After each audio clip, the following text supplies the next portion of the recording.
Hello YouTubers, Alaska Prepper here. Well, ladies and gentlemen, today I'm going to put out about 2 or 3 shorter videos to see how you all like the shorter videos instead of the longer one. But tomorrow, for Father's Day, and let me say Happy Father's Day to all of you dads out there, I've already got a video compiled that's going to go up tomorrow. It's going to be a little bit longer. However, we need to talk about something very serious right now. Actually, all 3 videos that I'm putting out today are very serious. Right, talking about stuff that's very serious, ladies and gentlemen, right? It's not doom and gloom. It's reality of things that are happening right now. And I'm going to try to keep them short. That way it can be more digestible for you all to watch or listen to if that's what you wish to do. The first thing that we have to talk about here, ladies and gentlemen, is something that I've been talking about for years. And I've been harping about this lately more so than in the past several months. Why? Because we see it happening right in front of our face. We see it happening with Budweiser, right? With what happened with Budweiser, and keep up the good work, ladies and gentlemen, right? Those of you that support freedom, those of you that support decency, etc., etc. And you've seen it happen with other businesses. It is this ESG thing. And the reason I made this video is because I watched a video earlier today, and I'm going to go ahead and show you a very small clip of that video. And I really want to promote this other YouTuber because I really like him and he's an awesome guy. But first we have to talk about what is ESG. For those of you that don't know, environmental social governance. What is it, and why is it so important that we understand what is going to happen if we allow this to take over our corporations, our banks, and eventually our government? I told you all a long time ago that ESG was going to start with the big banks, right? Because they control capital. Right? Our financial institutions using ESG, social credit scores, to coerce individuals, small businesses, all right? Individuals and small businesses. Not only will they end up doing that, but they'll end up coercing, which they are now, banks, large businesses, corporations, governments, all the way down to the state level, and also all the way down to you, ladies and gentlemen. This is the first article that I've ever seen, and this is back from 2022, over a year ago, where they actually say, yes, ESG is a social credit score system, and that's exactly what it is. Because ESG has nothing to do with a company making a profit. It has everything to do with that company towing the line for someone else's, vision of what the world should be. It has nothing to do with profit. Environmental, social, and governance, ESG metrics, are a kind of social credit system designed to coerce businesses and, by extension, individuals and all of society. You have to understand that what ESG is just a form of someone up here on the top being able to control everyone under them. Who is that? That's the UN, ladies and gentlemen. The UN several years ago came out with SDG, Sustainable Development Goals, under the umbrella of, oh, we have to save the planet, right? Oh, we have to be fair, all right? We have to be equal. Everyone in the world is going to be equal under ESG eventually. I guarantee you, everyone in the world is going to be equally poor, with the exception of those that are in charge of this credit score system. Through a carrot and stick approach, investors and banks, and soon governments, they say, remember this is about a year ago, and we can see it shifting to governments now, use ESG to push businesses to change how they function. So we're making people change their behavior, and you're going to hear this in the little video clip that I have over here.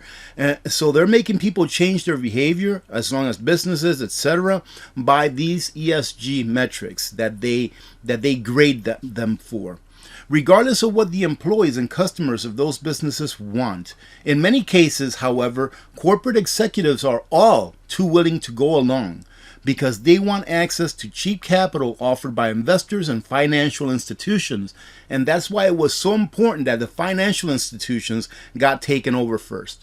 Because we live in a world, mainly in the Western nations, we live in a world where the economy runs on credit. And if banks aren't lending, what happens to the economy? If they're not borrowing money, they can't keep their heads above water. The widespread adoption of ESG metrics, which is also commonly called stakeholder capitalism, is meant to radically alter how businesses are evaluated, expanding considerations beyond traditional economic metrics like profit, revenue, debt, customer satisfaction, and product development. So to heck with the way that a business should be measured, all right, with how its performance should be measured, like they say here, traditional metrics, like profit. How much profit do you make? You want to get a loan? Okay, show me your business plan. How much profit are you making or are you going to be making? How much revenue you bring in? How much your debt? Are you carrying a debt load? Are your customers satisfied with the product that you're providing?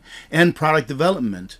Are you always developing so that you can stay above, right? And continue to do your business. These are the ways, these are the metrics that businesses were normally measured before they went out there or when they went out there and asked for a loan. Not anymore, ladies and gentlemen, not anymore. Listen to this.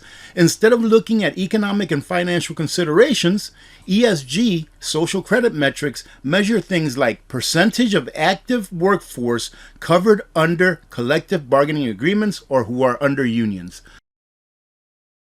Right. So if you have a unionized workforce in your company, then you're going to have a better ESG score, probably under the governance part. And percentage of employees per employee category by age group, gender, and other indicators of diversity, i.e. ethnicity. So no longer do we want to hire the people that are the best for the job. We just have to make sure that it's diverse. Right, ladies and gentlemen, this is a recipe for destruction of the way that we live. This is a recipe for the destruction of capitalism, which means that you are going to trade your labor, i.e. your money, for something that you really want, that someone developed because you wanted it. Not because of what color you are, not because of the color of the people that they hire, but because you want a product, you want to give up of your labor for that product because it's a good product to you and it is a good exchange for you.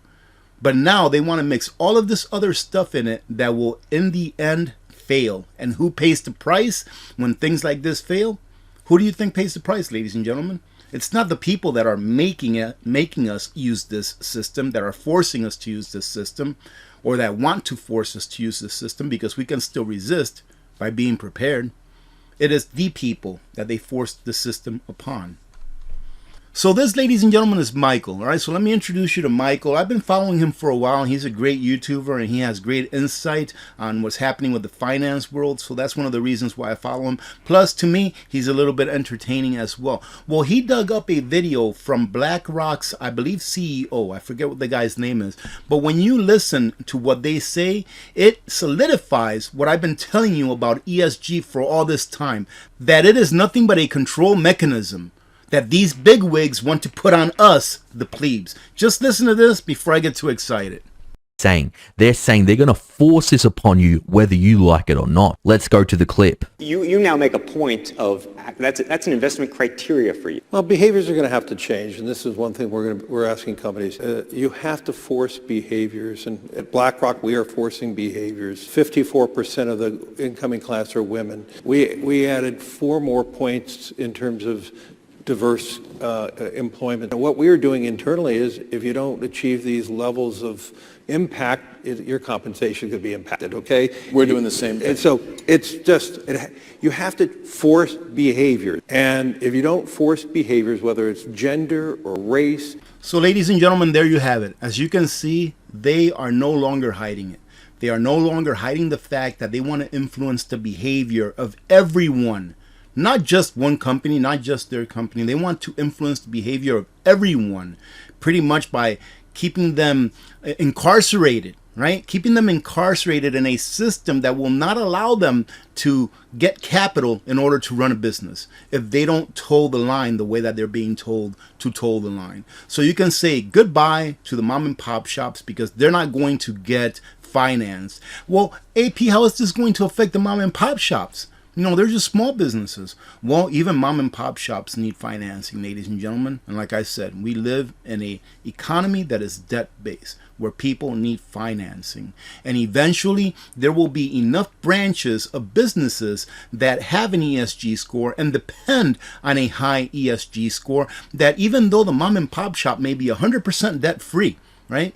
If they do business with A, B, and C, let's see, the potato chip company, the beer company, the soda company, whatever it is, if they do business with those, then those companies that are under the ESG umbrella will lose points because they're doing business with a small business that's not under ESG. So then they will stop dropping the small businesses, leaving us with nothing but big corporate businesses to actually go and patronage for the things that we need.